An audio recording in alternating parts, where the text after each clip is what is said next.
कल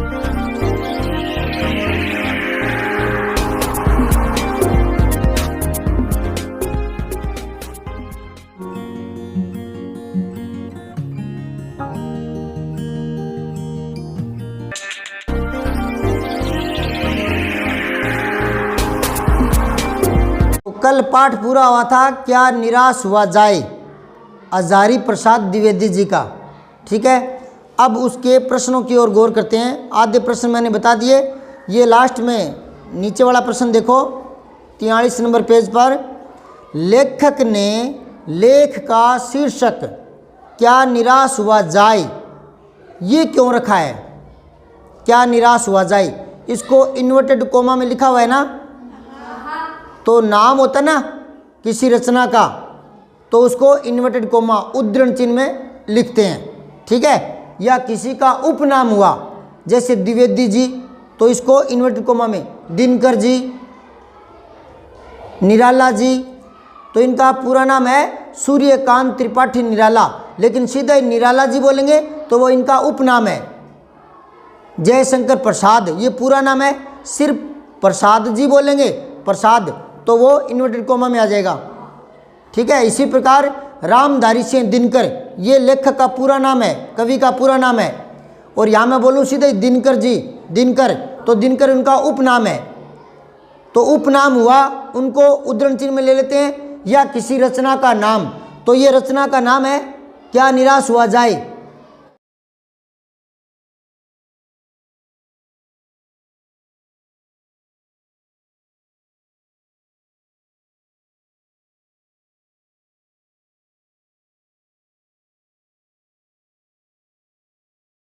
तो इस पाठ का नाम जो हमने कल पढ़ा था, उस पाठ का नाम था क्या निराश हुआ जाए। अब ये प्रश्न कर रहा है, नाम को ही शीर्षक कहते हैं। छोटे रूप में इतना ही समझ लो आप है कि जो पाठ का नाम होता है या किताब का जो नाम रखा जाता है उसको शीर्षक बोलते हैं। क्या बोलते हैं? शीर्षक। ठीक है ना। कई बार क्या होता है, बड़ी कक्षाओं में 9वीं 10वीं 11वीं 12वीं वहाँ एक अपठित गद्यांश या पद्यांश आता है और उसमें नीचे लिखा होता है, 4 प्रश्न पूछता है, वो 4-5 पूछता है कि उपर्युक्त गद्यांश का शीर्षक बताइए। तो कई बच्चों को तो पता नहीं होता कि शीर्षक होता क्या है, तो वो तो आपको पता लग गया, नाम को ही शीर्षक कहते हैं। जैसे पाठ का नाम होता है, कोई कहानी का नाम होता है वो, ठीक है, लेकिन वो शीर्षक नाम से भ्रमित हो जाते हैं और पूछते हैं ना कि इसका शीर्षक लिखिए, तो वो लिखते हैं इसका शीर्षक है कि यूं करके कवि कहना चाहता है कि लेखक लिखना चाहता है, यूं लंबा सा लिख देता है 3-4 लाइनें, जबकि शीर्षक 3-4 लाइनों में नहीं आता। शीर्षक छोटा होता है, नाम कोई भी पाठ का नाम, समझ में आई बात है। शीर्षक 2-2, 3-3 लाइन में हो सकता है क्या? नहीं। पाठ का नाम 2-2, 3-3 लाइन में हो सकता है क्या? नहीं। तो उसको इतना ही नहीं पता, एग्जाम में, बोर्ड की परीक्षा में, और मैंने कई कॉपियां देखी है, वो 5-5, 6-6 लाइन लिख देते हैं, इसका शीर्षक है कि कवि ने ये बताया है, वो बताया, यूं करके वो पूरा लेख सा लिख देता है। शीर्षक हमेशा छोटा होता है। शीर्षक के 3 गुण होते हैं। एक तो होता है शीर्षक होता है संक्षिप्त, छोटा। शीर्षक क्या होता है बेटा? संक्षिप्त होता है, छोटा होता है। एक होता है सारयुक्त, सारयुक्त, और एक होता है आकर्षक, आकर्षक। ये 3 गुण शीर्षक में होने चाहिए, तभी वो शीर्षक सही है। अब तीनों को समझाता हूं। संक्षिप्त का तो मतलब होता है छोटा, शीर्षक हमेशा छोटा होता है, जितना छोटा हो सकता हो उतना, ठीक है। अब इन्हीं का हजारी प्रसाद द्विवेदी जी का एक लेख और है, एक निबंध और है, जो बड़ी क्लासों में पहले लगता था सिलेबस में। उसका नाम था फिर से सोचने की आवश्यकता है। देखने में ये वाक्य लगता है, एक लंबी लाइन लगती है, फिर से सोचने की आवश्यकता है। तो यहाँ कई बच्चे पूछते हैं कि इसका शीर्षक तो लंबा है, आपने तो कहा था शीर्षक छोटा होता है। बिल्कुल छोटा होता है, और इसका भी ये छोटा ही है।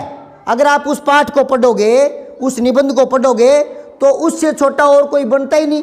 जो उस पाठ में बात बताई गई है उसका संक्षिप्त रूप यही निकल कर आएगा कि फिर से सोचने की आवश्यकता है।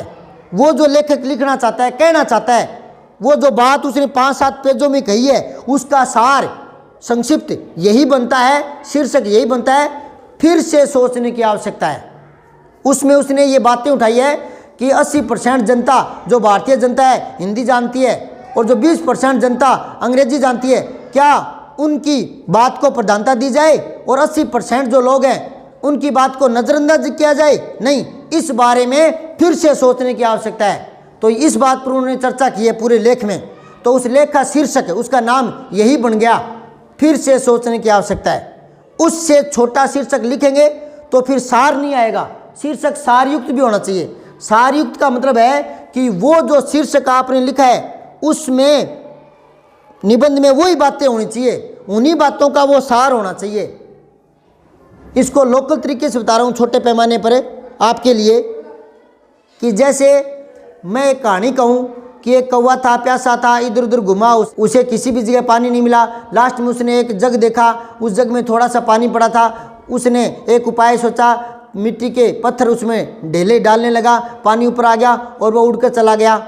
तो वो कह रहा है इस कहानी का नाम बताओ, इसका शीर्षक बताओ। नाम मतलब शीर्षक बताओ। तो इसका शीर्षक यूँ हो सकता है क्या, बदमाश कौवा, या बदमाशी है ही नहीं, लंगड़ा चूहा हो सकता है, या चूहे की बात ही नहीं है, हैं?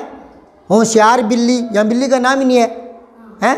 तो कहने का मतलब है उसका नाम होगा चालाक कौवा। कितनी चालाकी दिखाई कि पानी थोड़ा था, चोंच आ नहीं रही थी, तो पत्थर डाले तो पानी ऊपर आ गया, चालाकी दिखाई ना। तो उस कहानी का शीर्षक हो सकता है चालाक कौवा। दूसरा शीर्षक हो सकता है प्यासा कौवा, क्योंकि पूरी कहानी में प्यासे कौवे की बात चल रही है। तो दो नाम हो गए इस कहानी के, या तो चालाक कौवा कह दो या प्यासा कौवा कह दो, उसी कहानी के दो नाम हो गए ना। चालाक बुद्धिमान को ही कहते हैं। भी इसने बताया कि बुद्धिमान कौवा, ठीक है, नाम ही बदला है, चालाक को बुद्धिमान ही कहते हैं, ठीक है ना। तो चालाक कौवा, क्लेवर क्रो या थ्रस्टी क्रो, समझ गए आप? तो यूँ नाम शीर्षक पर चर्चा कर रहा हूँ मैं, शीर्षक को समझने की कोशिश करो। 9वीं 10वीं 11वीं 12वीं में काम आएगा। एक पैराग्राफ आएगा अपठित, जो पढ़ा हुआ नहीं होगा, किताब में से नहीं आएगा, और उसका आपको शीर्षक लिखना होगा। तो पहले आपकी जानकारी तो हो कि शीर्षक होता क्या है। तो एक तो शीर्षक होता है जो पाठ है, जिसमें जो जो बातें बताई गई उन्हीं बातों को सार में बताया जाए। अब उस कहानी में क्या बताया गया था, प्यासा कौवा था, पानी के लिए घूम रहा था, थोड़ा पानी मिला, उसने उपाय सोचा और चालाकी से पानी ऊपर आया, पी कर चला गया। समझ में आई बात है? तो उस कहानी का नाम क्या हो सकता है? प्यासा कौवा रख दो या चालाक कौवा रख दो, दो नाम हो सकते हैं ना। उसी प्रकार अब वो जो और कोई नाम रखेंगे तो वो कहानी के साथ तालमेल नहीं बैठेगा। अब बीमार लोमड़ी, ये उस कहानी का कैसे हो जाएगा? लोमड़ी का नाम ही नहीं है, बीमारी का नाम ही नहीं है, तो वो सारयुक्त नहीं होगा ना, नहीं होगा ना। छोटा कौवा, काला कौवा, ऐसे क्या नाम होगा उसका? हाँ, प्यासा कौवा तो हो जाएगा। जो बात चल रही है उसके ऊपर होना चाहिए, वो उसको बोलते हैं सटीक होना।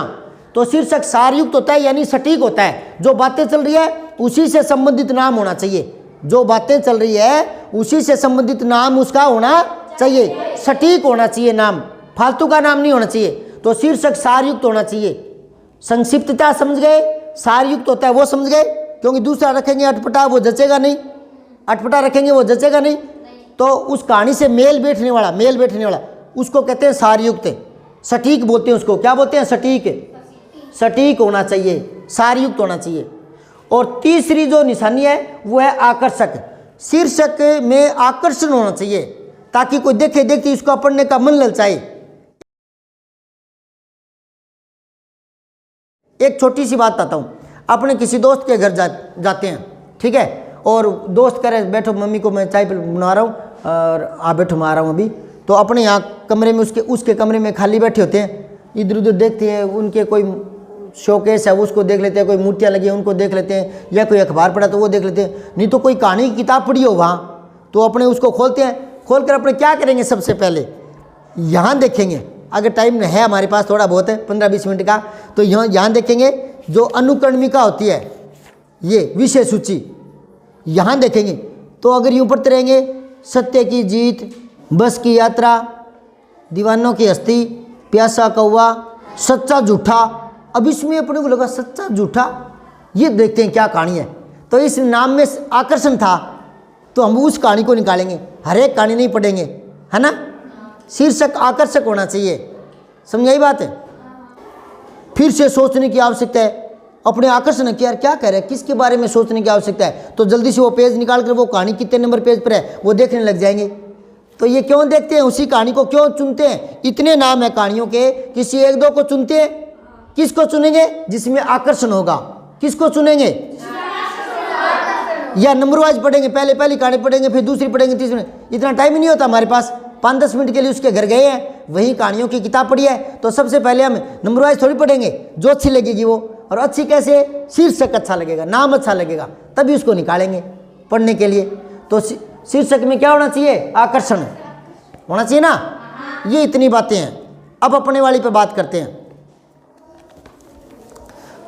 तो इस प्रश्न पर आओ वापस। ये कह रहा है क्या निराश हुआ जाए, ये कहानी का शीर्षक है। ये पूछ रहे हैं क्या आप इससे बेहतर शीर्षक सुझा सकते हैं?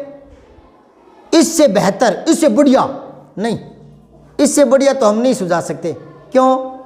क्योंकि ये शीर्षक है आचार्य हजारी प्रसाद द्विवेदी जी ने लिखा है। ये निबंध आचार्य हजारी प्रसाद द्विवेदी जी ने लिखा है। तो वो जितना बढ़िया शीर्षक निकाल सकते थे उन्होंने निकाल के रख दिया, क्या निराश हुआ जाए। तो उनसे भी बढ़िया शीर्षक हम कैसे निकालेंगे? हाँ, इससे बेहतर तो नहीं, लेकिन दूसरा निकाल सकते हैं, दूसरा शीर्षक। तो यहां क्या बात बताई थी? पहले तो ये देखो, क्या निराश हुआ जाए, इस पाठ में क्या बात चली थी? उसने ये बताया था, मोटे मोटे बता रहा हूं, हमने कल पढ़ा था कि समाज में कुछ लोग अच्छे होते हैं, कुछ बुरे होते हैं। हम क्या करते हैं? बुरे बुरे लोगों की बुरी बुरी बातें सोचते हैं, तो निराशा हो जाती है और जीवन से अलगाव सा हो जाता है और हम बेचैन हो जाते हैं और निराशा से भर जाते हैं। तब लेखक कह रहा है कि वो जो 10% जो चंद लोग गलत काम करते हैं उनको छोड़ो, जो 80-90% अच्छे काम करते हैं उनकी ओर देखो। तो उन अच्छे कामों को देखेंगे तो हमारे अंदर उत्साह जागेगा, प्रेरणा जागेगी, है ना। आप सोचते हो कि उसने मेरे साथ धोखा कर दिया, उसने झूठ बोल दिया, उसने बेईमानी कर दी, उन्हीं बातों को दिमाग में घुमाएंगे तो हम परेशान होंगे। अरे उन चीज़ों को याद करो ना, जब किसी ने आपकी सहायता की हो, उनको याद करो, उनसे प्रेरणा लो, तो फिर हमारे मन में निराशा नहीं आएगी। तो लेखक ये बता रहा है पूरे पाठ में कि गलत नीतियों वाले लोग भी हैं और अच्छे भलाई करने वाले लोग भी हैं। एक दो उसने उदाहरण बताया था। क्या उदाहरण बताया था उसने? कि एक बार मैं जा रहा था दुकान पे कोई सामान खरीदने, तो वहाँ ज़्यादा पैसे दे दिए, तो दुकानदार ने वापस कहे कि भाई साहब ज़्यादा पैसे आ गए, ये आपके 70 रुपये और बचते हैं, ये आप ले जाइए। तो वो ईमानदार था ना। तो लेखक कहता है कि मैं कैसे कह दूँ कि दुनिया से ईमानदारी खत्म हो गई? नहीं हुई। तो जो ईमानदार लोग हैं उनकी बातों को याद कीजिए ना। चंद % जो लोग हैं धोखा फरेब करते हैं, उनकी बातों को देख करके जीवन के प्रति गलत धारणा नहीं बनानी चाहिए। इस बारे में हमें ज़्यादा निराश होने की जरूरत नहीं है। यूं नहीं सोचना चाहिए कि दुनिया में अच्छाई खत्म होगी, ईमानदारी खत्म होगी, नहीं हुई, तो निराश होने की जरूरत नहीं है। ये बातें बताई थी और इन्हीं को लेकर के उसने शीर्षक बना दिया, क्या निराश हुआ जाए। शीर्षक क्या बना दिया? तो शीर्षक उनका संक्षिप्त भी है, सारयुक्त भी है और सटीक भी है और आकर्षक भी है। ठीक है। अब वो कह रहा है दूसरा, हाँ दूसरा हो सकता है हमारे हिसाब से। क्या? श्रेष्ठ मानवीय गुण आज भी जिंदा है। श्रेष्ठ मानवीय गुण आज भी जिंदा है। लेकिन इस शीर्षक में थोड़ी कमी है। ये शीर्षक वाक्य का रूप लिए हुए है, थोड़ा बड़ा है, शीर्षक छोटा होना चाहिए, है ना। लेकिन और कोई शीर्षक इसका ध्यान में आ नहीं रहा। तो इस कहानी का शीर्षक है श्रेष्ठ मानवीय गुण आज भी जिंदा है, ये रख सकते हैं। वरना क्या निराश हुआ जाए, ये भी सटीक शीर्षक है जो लेखक ने रखा है। समझ आ गई बात? अब मैं आपको कुछ पैराग्राफ दूंगा प्रिंट कराकर पेपर, और अलग अलग बिठाऊंगा दूर दूर, उनको पढ़ करके शीर्षक छांटना आपको देखूंगा मैं आ रहा है कि नहीं आ रहा। शीर्षक छांटना पड़ेगा आपको, ठीक है। एक टेस्ट लूँगा कल या परसों। समझ में आई बात? देखूंगा कि मेरी बताई हुई बातें आपके कितनी समझ में आ गई।